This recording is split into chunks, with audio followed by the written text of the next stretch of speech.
Бағдарламаны көрер алдында Жеңіс шоу YouTube каналына қосылыңыздар. Демеушісі емдеу сауықтыру кешені Оқжетпес Алматы филиалы. Сәлем достар. Бүгін менде қонақта 8 қырлы бір сырлы. Өзі музыкант, өзі әнші, өзі спортшы. Тағы қандай қырлар бар екен, қазір әңгіме барысында білеміз. Менің бір жақсы көретін, әлгінгі дейін еркелетіп, Серік Унька деп қоятын Серік Ибрагимов. Рахмет. Шақырдыңызға рахмет апа. Қуаныштымын келгеніме. Серік, сенің соңғы кезде мен көп жаңалықтарыңды көріп жүрмін.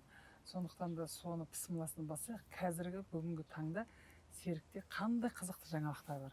Менің білетінім, Астанада концерт бердің, Қызылордада концерт бердің. Сол концерттер әлі жалғасын табуда ма? Не қызық, не жаңалық болып жатыр? Енді сіздің де бағдарламаңыздың аты өзіңізге сай екен ғой, жеңіс шоу, жеңіс туралы кішігірім жетістік деген сияқты нәрселер ғой. Сондықтан әуелі сол енді Алланың қалауымен мен бойым кішкентай болып тұр енді. Сіздің бойыңыздың болып тұр. Астына бір көрпеше қойып алсам ба деп тұрмын. Отыра берейін, нормально әлде. Жоқ, нормально, әдемі болып отырсың. Просто кішкентай болып қалмайын. Ойлап қалмасын, негізі денем дәу. Кішкентай кезіңнен бастап сонда сен ән айтып бастадың ба? Иә. Кішкентай кезімнен сол 4-5 жасымнан бастап ән айтып бастағанмын ғой, сол марқұм Владимир Бовка деген тағамыз бар еді, нағашымыз. Сол кісі көрші тұрған, ол кісі. Сол кісі не жасап берді? Кішкентай домбыра жасап берді. Содан бастап Мейрамбек Бесбаев ағамыздың «Бозторғай» деп. Қызылорданың Бозторғай болдың ба? Иә, бұдан да 10 тон жоғары айқайлап сол наурызда өлең айтқаннан басталған. Мектеп қабырғасына келіп, сол ұстазым Құлахмет Нәлтай барға тәлім-тәрбие берді, және нағашы атамның үйіне үнемі домбыра ілініп тұратын. Домбырасына қызығып, соны айттан қалап, бір күні алып кетіп қалып, ұрсады атам. Өй, сындырып қоясың деп, соны қызығам, тартам, ойнем, бір күні береді. Сөйтіп нағашыларымнан жаңағы өзіңізде айтқандай тәрбие тал бесіктен және әкемнің қанымен, анамның үстінен бір өнер, бір болмаса бір жақсы жағымның барлығы осы сол кісілердің арқасында болып отқан дейін. Сондықтан ата-анама мың алғыс, мың рахмет. Ата-анаңыз былай әу дейтіні бар болып тұрғыз, е? Иә, әкем әу дейтіні бар. Жаңа нағашыларым ол дала күйшілер деп айтады ғой, нотасыз күйлерді орындай береді. Ал менің сол әке жағымның аталары ақындар болған, жаңағы имамдар болған, молдалар болған. Сенің тегің бәрі тегіңнен кеп тұратын ғой, тегің дұрыс болып тұр ғой. Ал енді нағашыларыңда күйшілік бар екен, аталарыңда ақындық бар екен. Домбыраны кішкентай кезіңде ұрлап қашқан екенсің. Міне тұр домбыра. Алып қашпай-ақ қой, дәл қасыңда тұр. Сол нағашыларың мен ата-бабаларыңның бір бойыңа сіңген бір қасиетін көріп жіберейік. Негізі домбырамен өзімнің ағайын туыстар біледі, достарым азын-аулақ біледі, көп жерде айттым, сол шынымен де бірінші рет шығар орындайын деп тұрған. Тартайып бір көрсетейін деп, себебі маған айтып жатады әйтеуір. Ал кеттік. Домбырамен неге айтпайсың деп, сондықтан енді бекер келмейін деп, осы жерге бір ақындық өнерін көрсетіп жіберейін енді.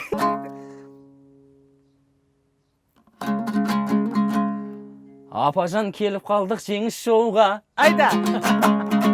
Аяуды отырсың. Айда, бәрекелді. Қабарыңыз гүлденсін, болсын бомба. Айда! Жеңістерден жеңістерге жетейікші. Осынау өнер деген қызық жолда. Ай, бәрекелді. Мен негізі өйстіп айта берсем ұзақ болып кетеді. Осы жерден қайырлай салайын, болсын точка. Негізі дайындалып кел десем, біраз кәдімгідей шырқайын деп тұр кезде. Біраз шырқайын деп тұрмын негізі бар ғой. Дұрыс. Бірақ енді әу демейтін қазақ жоқ. Нағыз қазақ емес, нағыз домбыра дегендей, сондықтан домбырамен де бір әу деп жүрейін. Енді тілің мен домбыра бірге шығыпты ғой, айтуыңа қарағанда.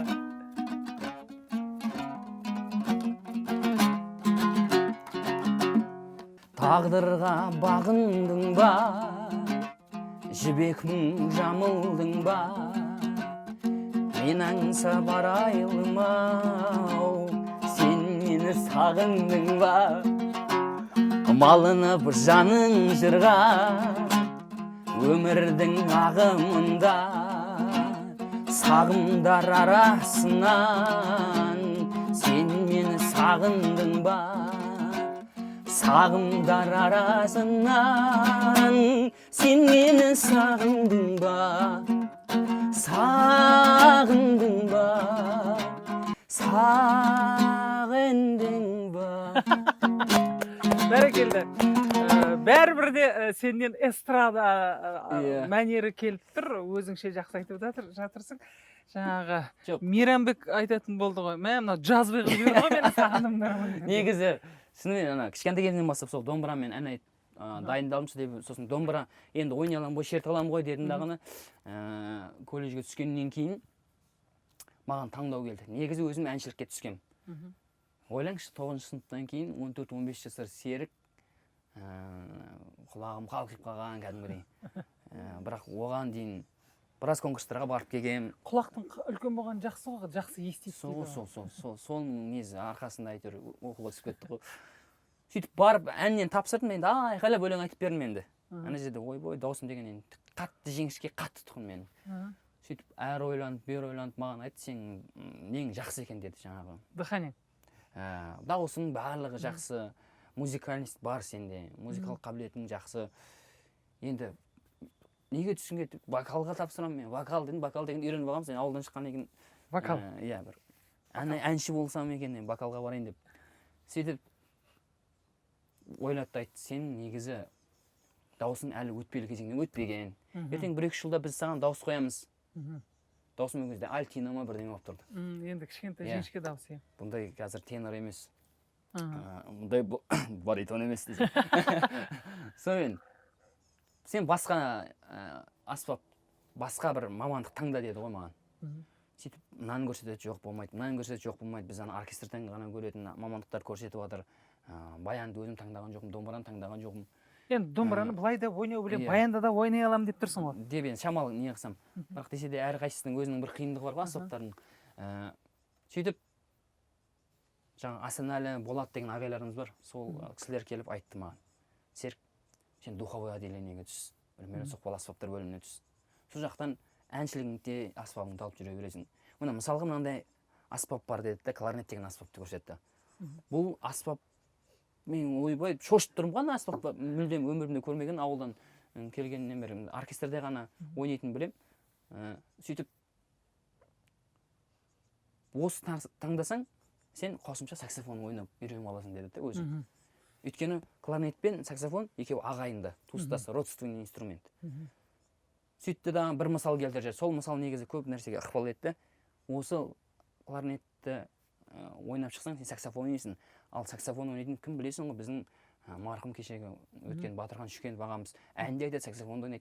Дәл сол кісі сияқты боласың дегеннен кейін жүрегіме кәдімгідей қонды жаңағы сөз. Сөйтіп осы кларнетті таңдап, кларнетті таңдауым, одан кейін таңдауым қате болған жоқ.